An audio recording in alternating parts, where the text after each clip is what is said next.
महाराज प्रौढ प्रताप पुरंदर क्षत्रिय कुलावतांस सिंहासनाधीश्वर महाराजाधिराज राजा शिवछत्रपती की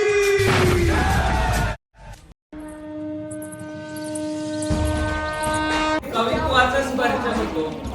कवित्वाला जिथे रसिकत्व लागते, ज्या मातीमध्ये ज्ञानेश्वर माऊलींचे शब्द उमटले, ज्या मातीने ज्ञानाचे कुंभ पचवले, ज्या मातीने 350 वर्षांपूर्वीच्या सह्याद्रीच्या दऱ्याखोऱ्यातील कानाकोपऱ्यातील मावळ्यांच्या घोड्यांच्या टापा आजही आपल्यामध्ये जिवंत ठेवल्यात, ज्या महाराष्ट्र भूमीने आपल्याला शिवाजी महाराजांसारखे पुत्र दिले, त्या महाराष्ट्र भूमीचे गुणगान गाण्यासाठी म्हणून मी मंचावर आमंत्रित करतो साक्षी, नेहा, मानसी आणि श्वेता यांना, ज्यांच्या गाण्याचे बोल आहेत ही मायाभूमी ही जन्मभूमी.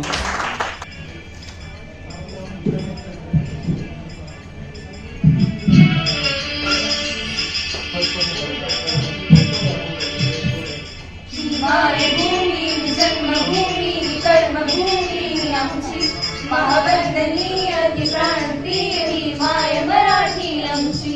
ही मायभूमी जन्मभूमी कर्मभूमी आमची महावंदनीय ती प्राणप्रिय ही माय मराठी आमची. आमचा आहे बाळा ही आमची आहे बोली अस्मानी सारखे भव्य पताका भद्राचई कविताची. महाराष्ट्र भूमी ही जन्मभूमी कर्मभूमी आमची महावंदनीय ती प्राणप्रिय ही माय मराठी आमची.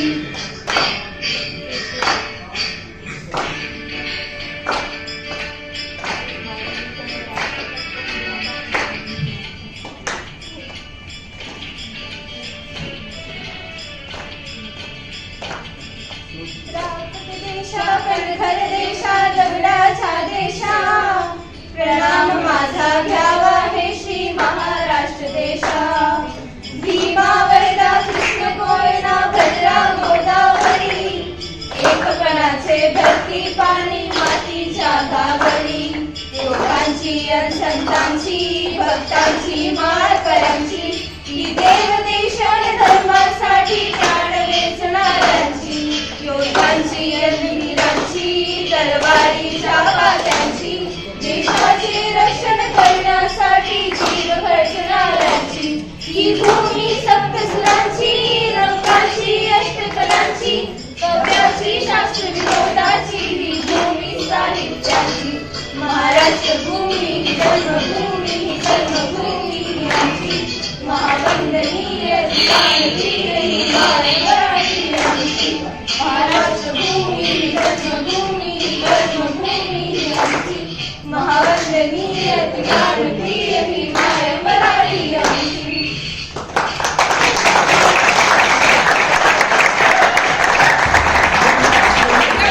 आपण इथे प्रस्तुत केलं. आपल्या मराठी मातीचे गुणगान जर तुम्ही सुरांनी सगळ्यांच्या मनामध्ये उतरवण्याचा प्रयत्न केला तर आता या सगळ्या अध्यात्म आणि कर्तृत्व वगैरेच्या एकदम गहन दुनियेतून आपण थोड्या वेगळ्या दुनियेमध्ये जाऊ. कोणालाही भुलवेल असे रूप ज्यांचे,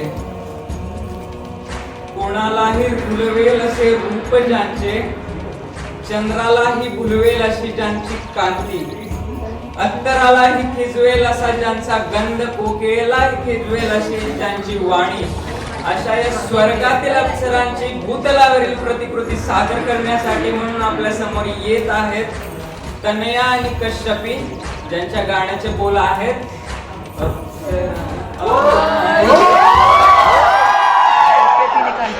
ठीक है.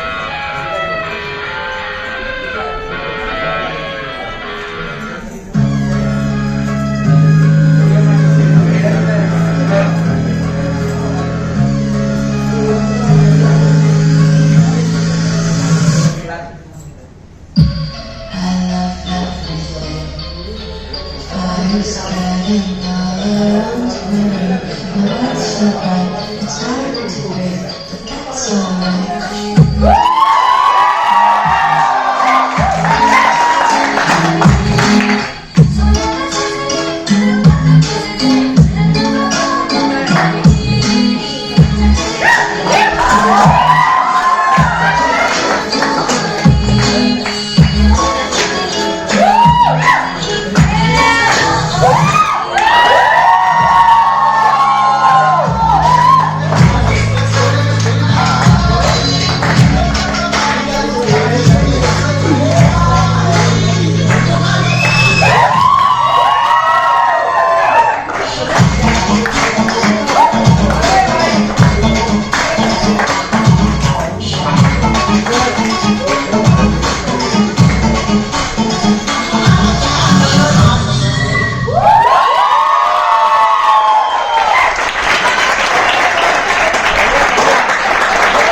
ऊर्जेदार मनमोहक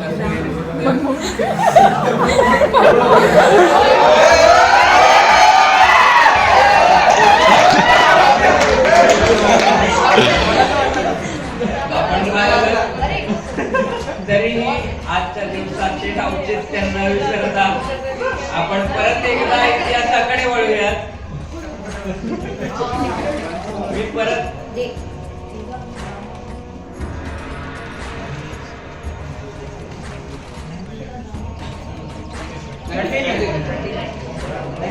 आपण परत एकदा इतिहासाकडे वळूयात. मी परत एक प्रसंग सांगू इच्छितो. खूपच चांगला प्रसंग आहे, पण बहुधा बऱ्याच जणांना माहिती नाही. हा राजांचा राज्याभिषेक आठवून 2 दिवस झाले होते. स्वराज्याची सगळी सेना आपापल्या घरी निघून गेली होती शेतीवाडीच्या कामासाठी. तेवढ्यात राजांच्या हेराने एक खबर आणली. श्रीगोंद्याच्या जवळ बहादूरगड नावाचा एक गड आहे.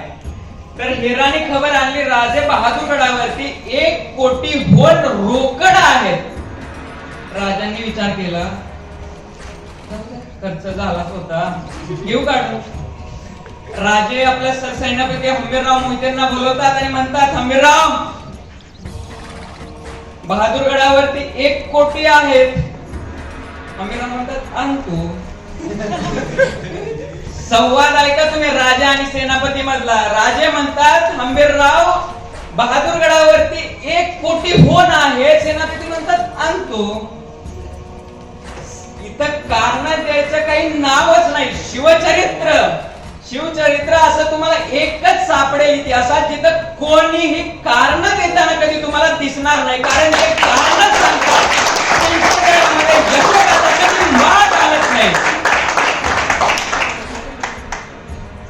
हंबीरराव म्हणू शकत होते, राजा, पावसाळा चालू आहे, त्याच्यात मला द्यायला बघू 4 महिने. पण नाही, हंबीरराव काय म्हणतात, आणतो. पण आणणं काही सोपं आहे? बहादूरगडावरती त्यावेळेस 35,000ची खडी फौज होती. आता 35,000च्या सैन्यातून 1 कोटी होऊन पळवून आणायचे म्हणजे 50,000ची तरी सेना लागेल. पण रायगडावर सेना आहे कुठं? स्वराज्याचा एक नियम होता, दसऱ्याला सीमा उल्लंघन करायचं राज्य विस्तारासाठी, दिवाळीला परत यायचं आणि आपल्या सगळ्यांनी शेतीवाडीच्या कामामध्ये जुटून जायचं. हा नियम होता स्वराज्याचा. आता तर झालं होतं, सगळे सेना आपापल्या घरी निघून गेली होती. आता कुठं सेना आहे? पण आपल्याकडे ज्यावेळेस दंगली होतात त्यावेळेस राज्यामध्ये राज्य राखीव दल नावाचं सैन्य येतं, बरोबर? तर हे राज्य राखीव दलाची जी संकल्पना आहे ना, ती शिवाजी महाराजांनी उभी केली होती. रायगडावरती नेहमी 10,000चं राखीव सैन्य ठेवलं जायचं. हंबीररावांनी त्या 10,000पैकी 9,000 आपल्या सोबत घेतले आणि 1,000 रायगडाच्या रक्षणासाठी म्हणून तिथेच ठेवले. हंबीररावांनी त्या 9,000पैकी पण 2 तुकड्या केल्या. 2,000 आपल्या सोबत घेतले आणि 7,000 आपल्या सरदाराकडे दिले. हंबीरराव पुण्यात आले. पुण्यातून पुणे सोलापूर मार्गे सांडस पाटस करत बहादूरगडाच्या अलीकडं करकुंभ नावाचं गाव आहे, तिथं येऊन थांबले. त्यांचा सरदार 7,000ची सेना घेऊन पुण्यात आला. पुण्यातून पुणे नगर मार्गे तो बहादूरगडाच्या दिशेने चालू लागला. पण जाताना शांत गेले नाही. जाताना मावळ्यांचा उद्घोष चालू होता. जय भवानी, जय शिवाजी, जय शिवराय, हर हर महादेव. हे एका हेराने ऐकलं आणि हेर गेला बहादूर खानाकडे आणि बहादूर खानाला म्हणतो कसा, हुजूर ते आले. बहादूर खान म्हणा, कोण? हुजूर मराठे आले. सकाळी सकाळी? अरे मराठे तर संध्याकाळी येतात, सकाळी कसे आले? आणि खरंय, महाराजांनी जेवढेही किल्ले घेतले, तोरणा असो कोंढाणा असो, मोस्टली रात्रीच्या वेळी घेतले. त्याचं कारण होतं मराठ्यांची संख्या कमी, गडावरती सैन्य जास्त. मग 200-300 मावळ्यांची तुकडी बनवायची, रात्री हल्ला करायचा. ते पूर्ण 2-3 हजाराचं सैन्य पूर्ण बेगाम व्हायचं. ते 200-300 मावळे सुद्धा त्या 2-3 हजारांवरती भाडी पडायचे. त्याचं कारण होतं, कारण मराठे आपल्या गंतव्याकडे एकदम फोकस्ड होते. रात्र असो दिवस असो, पण काम आलं म्हणजे ते पूर्णपणे पार पाडलंच पाहिजे, एवढंच त्यांना माहिती होतं. म्हणून तो आश्चर्यचकित झाला आणि म्हणाला सकाळी. पण आता मराठे एवढ्या जवळ आले होते की त्याच्याही कानात उद्घोषणा ज्या आहेत ते पडल्या. आणि तो म्हणाला खरंच आल्या. सकाळी आले. त्यांना माहिती आहे आपल्याकडं 35,000ची फौज आहे. 50,000 पण नक्कीच आले होते का? तो घाबरला. त्याला काय वाटलं, सकाळी येत नाहीत, सकाळी आलेत. त्यांना माहिती आहे 35,000 आहे, तरी बी आलेत. 50,000 नक्की असला पाहिजे. तो घाबरला, येरबाडला. 35,000 सैन्य गडाखाली उतरवलं. गडा कोण? सगळं 35,000चं सैन्य गडाखाली उतरलं. मराठ्यांच्या दिशेने चालू लागलं. बहादूर खान घोषणा देऊ लागला, यलगार असो, टूट पडो इन मराठों पर, काट डालो. मराठे जोशामध्ये हर हर महादेव, जय भवानी, जय शिवाजी दोन्ही सेना एकमेकांच्या सामने आल्या. दोघांनी तलवारी उपसल्या गेल्या एकमेकांच्या समोर. आता युद्ध माजणार. काय काय होणार, कोण कोण मारणार आहे तेवढ्यात मराठ्यांनी युटर्न घेतला. भागो. त्याला कळायचं बंद झालं. काय हशी असते लढाई राव. तो म्हणला पाठलाग करा. 1 मैल गेला, 2 मैल गेले, 4 मैल गेले. मराठी माग बघून सुद्धा ओढून सुद्धा बघणार. तो म्हणला रुको. मला वाटलं होतं 50,000 असतील, 7,000 आहेत. आपले 35 पाऊंड गेले भिवून. आता नाही. बहादूर खानाने आपली सगळी सैन्य वळवली. माग गेला. 1-2 मैल गेला असेल तोपर्यंत त्याचा मागचा एरवडला. हुजूर मराठे परत आले. आता तुम्हाला काय लपाछपी चालले. माघारी वळवलं सगळं सैन्य सगळ्या ताकदीनिशी. आता मला आता सोडायचं नाही. चला यलगार असो, काट डालो मराठोबर. मराठी बी तावत नाही. आता नाही, चला आता कापायचंच. आले मराठी, आले मोगल, आले एकमेकांच्या सामने आले. तलवारी उपसल्या गेल्या एकमेकांसमोर आहेत. आता काय होणार, किती युद्ध मारणार, किती रणतंबोड होणार. आणि परत मराठ्यांनी रिवाज घेतला, चला माघारी. परत मराठी माघारी. त्याला आता परत सुचायचं बंद झालं. तरी बी म्हणला चला पाठलाग करा. 1 मैल, 2 मैल, 4 मैल, 10 मैल, 15 मैल, 20 मैल. अरे मराठे पुढंच, मुघल मागच. मराठी माग वळून पण पाहिनात. तुम्हाला रुको, अब नहीं आएंगे, अब नहीं आएंगे, चलो वापस. 5-10 मैल पुढे गेला असेल तोपर्यंत त्याच्या मागचा हेरवडला. हुजूर मराठे परत आले. आता म्हणला आता सोडायचं नाही. ताणून मारायचं. जिथपर्यंत पळतात तिथपर्यंत जायचं, पण ताणून मारायचं पूर्ण जोशामध्ये. मराठी पण म्हणले बास, आता नाही पळायचं, आता घुसायचं, सरळ कापायचं, आता नाही माघारी, चला. मराठे आले, मोगल आले. मराठ्यांनी घोषणा चालू केल्या, जय भवानी, जय शिवाजी. मोगल आले, यलगार असो, काट डालो मराठोबर. दोघांनी तलवारी उपसल्या गेल्या. परत हे आमने सामने आले. आता युद्ध मारणार, तंबळ युद्ध होणार, किती रक्तबंबाळ होणार. परत मराठ्यांनी युटर्न घेतला. भागो.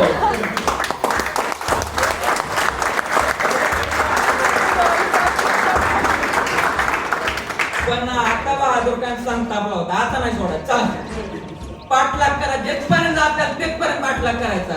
परत पाठलाग चालू झाला. 2 महिने झाले, 4 महिने झाले, 10 महिने झाले, 15 महिने झाले, 20 महिने झाले, 25 महिने झाले. अरे मराठी मागे बी वळून बघा ना. शिरूर आलं. शिरूर मध्ये आलं त्यांचा एक सरदार म्हणला, हुजूर बस हो गया अभी चलो. बस तू का कर चल पाठलाग कर.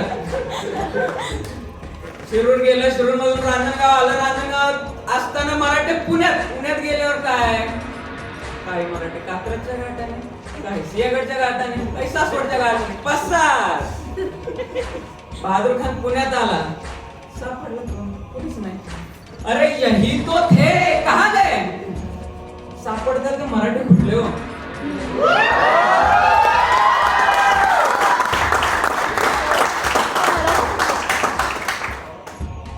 पण तरी पण संतापलेला होता बहादूर खान. म्हणला नाही, शोधा, जिथं असतील तिथनं शोधून काढा, मारा तरी मारायचंच आहे.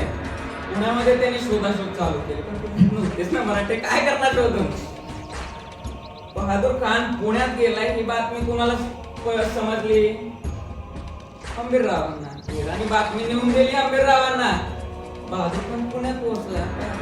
बहादूरगडाच्या एका झेपेवर अलीकडे होते, करकुम मध्ये एका झेपेत बहादूरगड.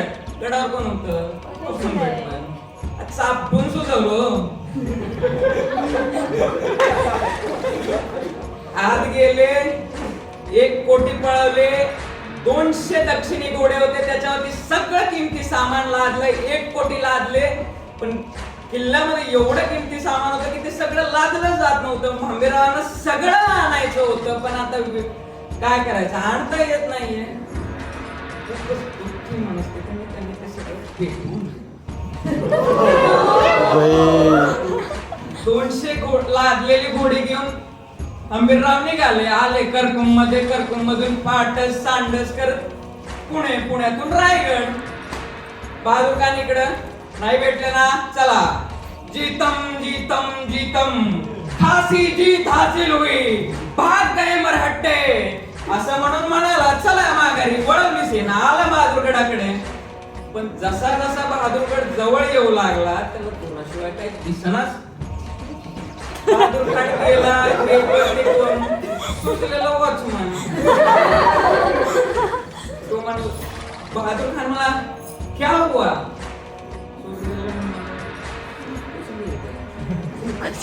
कौन? मरहट्टे हुजूर, तो हम किसका पीछा कर रहे थे?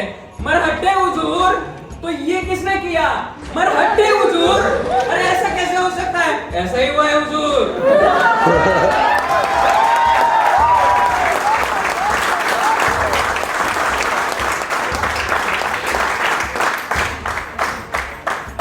मग त्याला कळाला 7,000 दूर नेलं आणि 2,000 सरळ लुटला. पण महाराजांचा काही तोटा झाला, काही हानी झाली, कुठला सैनिक मारला गेला, ऍक्च्युअल मध्ये लढाई झाली नाही. फायदा किती? 1 कोटी, त्याच्यापेक्षा जास्त. पण परिस्थितीची जाणीव न ठेवता केली गेलेली कृती नेहमी आपल्याला अपयशाकडे नेते. तर परिस्थितीची जाणीव ठेवून केलेली कृती नेहमी माणसाला यशस्वी बनवते. 1 कोटी आणले तर मग आता काय, पार्टी पार्टी पार्टी असं नाही केलं त्यांनी. त्यांना माहिती होतं बहादूर खानाकडे स्वतःची 35,000ची फौज आहे. नाशिक, नांदेड, नगरची गोळा केली तर 1 लाख होईल. 1 लाख घेऊन जर तो रायगडावरती आला तर रायगडावर सैनिक किती? 10,000चा 1 लाखापुढे मुकाबला होणार आहे का? नाही. मग इथं महाराजांनी सुरू केलं आपलं राजकारण. महाराजांनी दुसऱ्याच दिवशी आपले वकील काझी हैदर यांना बहादूर खानाकडे पाठवलं. बहादूर खानाला समजलं काझी हैदर आले भेटायचं म्हणतात. ते म्हणाले मुझे नहीं मिलना, बहुत पसंद है.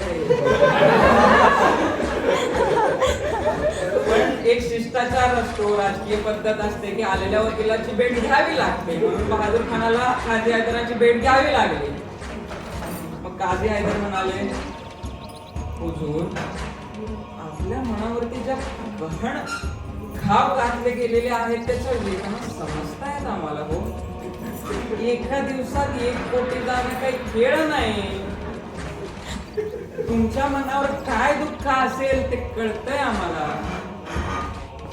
आमच्या राजांना तुमच्या ताकदीचा अंदाज नव्हता म्हणून चुकून झालं हो. It was an accident.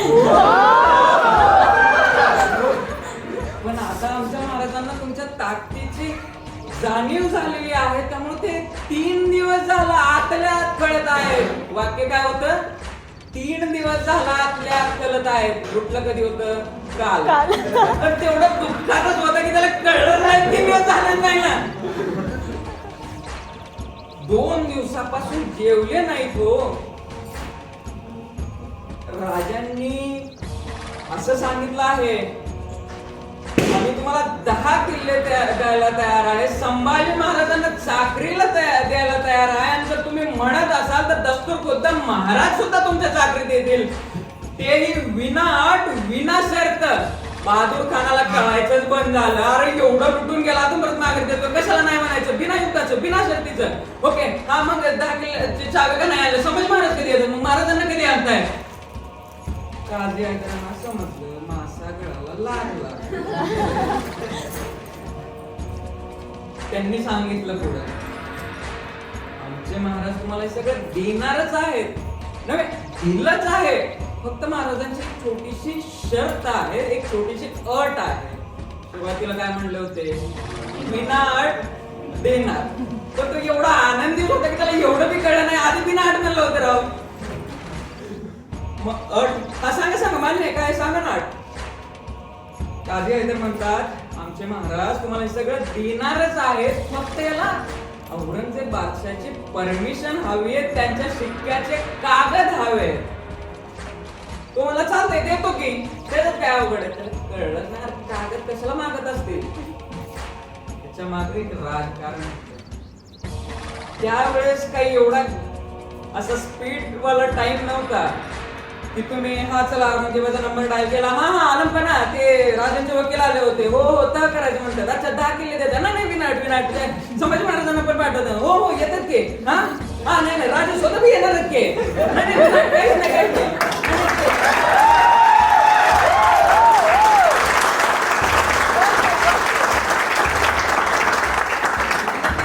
शिक्क्याचे कागद मागत होते. हा तुमच्या शिक्क्याचे कागद. अच्छा हा नाही जीमेल करता नाही का व्हॉट्सअपला त्यांना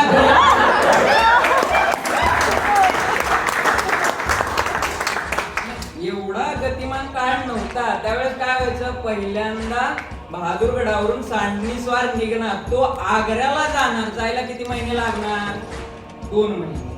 तिथं शिक्के घेणार, शिक्के घेऊन माघारी येणार. लागले किती? 2 महिने. पावसाळा किती महिन्याचा? 4.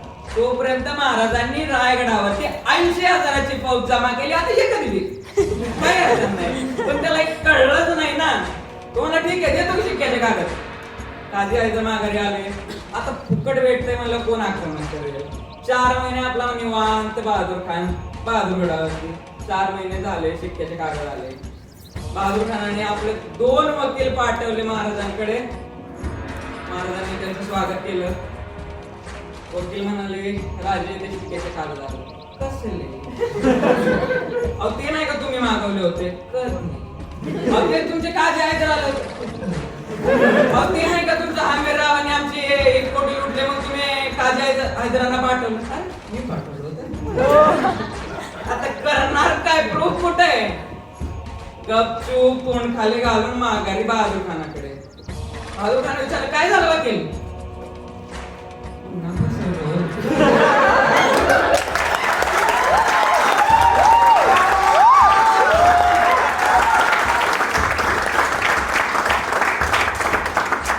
आता कुठं त्याच्या लक्षात आला की राजकारण होतं, उगाच नव्हते आले वकील.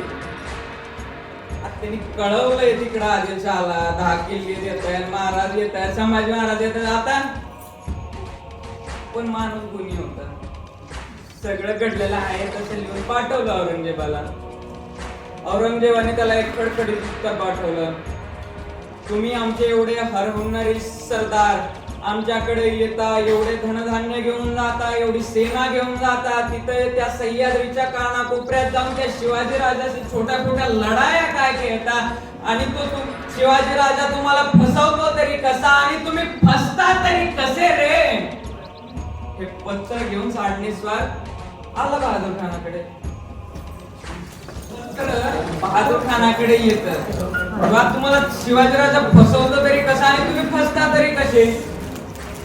मग बहादूर खान त्यालाही उत्तर पाठवतो, आलमपणा राजा आग्र्याला पण आले होते तर तुम्हाला तसं फसवलं ना, असंच आम्हाला ते फसवलं.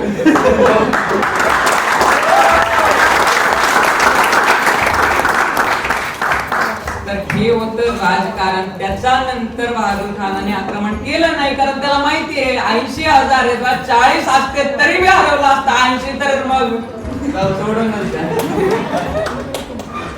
तर हे होतं महाराजांचं राजकारण आणि हंबीररावांची युक्ती.